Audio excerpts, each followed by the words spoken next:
In this tutorial, you'll learn the smart way of removing backgrounds using Adobe Photoshop. Notice I'm using Photoshop CC, which stands for Creative Cloud, but this will also work with earlier versions of Creative Suite, such as CS5 or CS6, on both Mac and Windows. I'll click the Adobe logo to close the splash screen. Photoshop offers a variety of methods for removing backgrounds. Let's start with the low-hanging fruit. For example, the fastest way to remove a background is with this tool here in the Tools panel. Hidden behind the basic eraser tool is the magic eraser tool. And this tool is sometimes truly magical.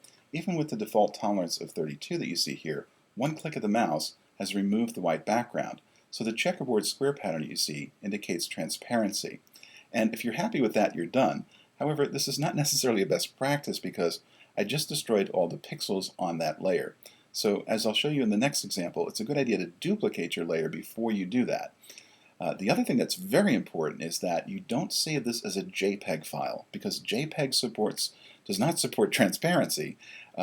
You'd have to use like PSD as in Photoshop document or perhaps PNG as in portable network graphics, because if you save this as a JPEG file, the white background will still appear again. So it's very important to use a file format that does support transparency.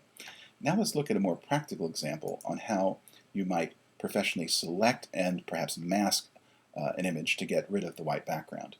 I'm going to switch to the quick selection tool here, and first I'm going to duplicate the background layer by right-clicking on it and choosing duplicate layer. And then I'll just go ahead and accept that name for now and click OK. And then on this background layer right here, I want to click the eyeball so that's turned off and it's also protected. In case anything goes wrong, I can always revert back to the background layer. So now I'm just going to drag with the quick select tool, and you can see first it grabs those shells, and then if I hold down and drag some more and just tap, it'll select the rest of this plate here. So quick select can quickly select something, especially if it's on a high contrast edge as you see here. And once you have a selection, you can use the layer menu to choose layer, new, layer via copy. Command J on the Mac or Control J as in jump up to a new layer on Windows is a really useful command. As you can see here in the Layers panel, it's now copied that plate to a new layer. So if you switch to the Move tool, and notice in the tool options here I have Auto Select as well as Show Transform controls on, so you can see the little handles here, as well as just click to move a layer. So if I press and hold down the mouse, I can just drag and move this up here, and you can see that there's no white background around this particular plate. Now if I want to get the rest of these things, I could probably get most of this with the Quick Select tool, but you may need to use a variety of selection tools, including the classic lasso tools, as well as polygonal and magnetic lasso tools. This is not necessarily a tutorial on selections, but just know that once you get a selection, you can use that same strategy. And let's look at another approach, for example, how you get rid of the white background around this big plate here.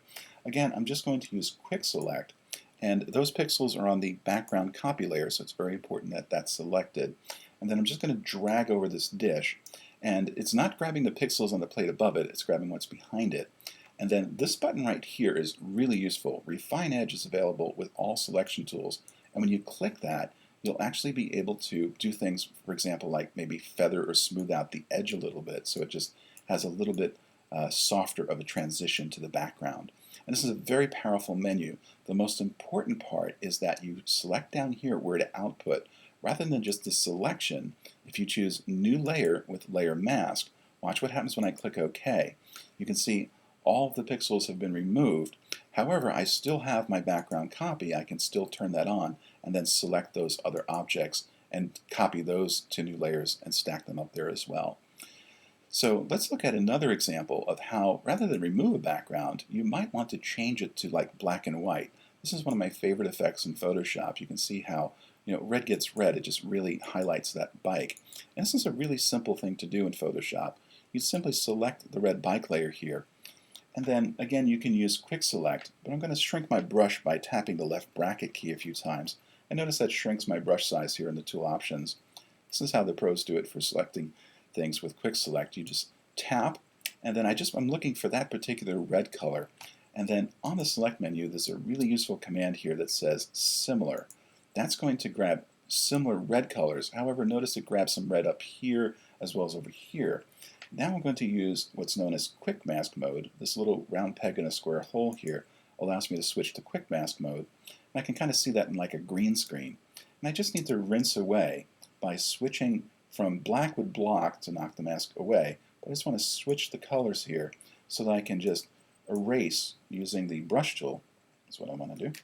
With the brush in hand, I'm just going to grow my brush a bit and just drag over this.